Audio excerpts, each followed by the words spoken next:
Nandito pa rin tayo sa ano, Pandi, Bulacan. Ano naging sira naman ito, sir?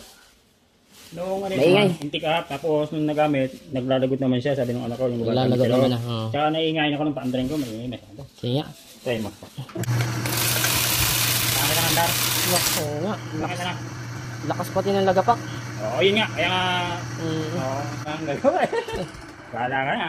Parang, ano to? Isa pa nga. Kaya mo yan? Baka naman naka-speed.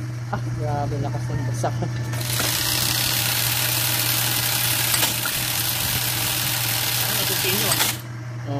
Yung sa mga hindi nakakakilala sa atin, on-call sewing mechanic tayo. Sana ayos magpa-home service, comment na lang kayo dyan o kaya PM na lang ako.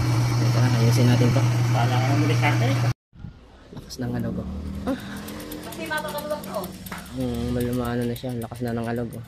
Kung mapapalitan ko meron. Alog din siya dito. Ano yun? Lakas ng alog.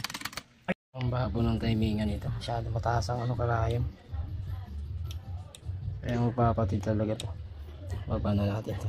Mababaro sabi nga alam. Tama rin dito. Oo. Matama rin. Matawa. Hindi mag-ano, hindi kita. Pati center dito. Nakagilid eh, no? Dapat nasa gitna eh, no? Bukil. Yan. Wala na yung ingay niya.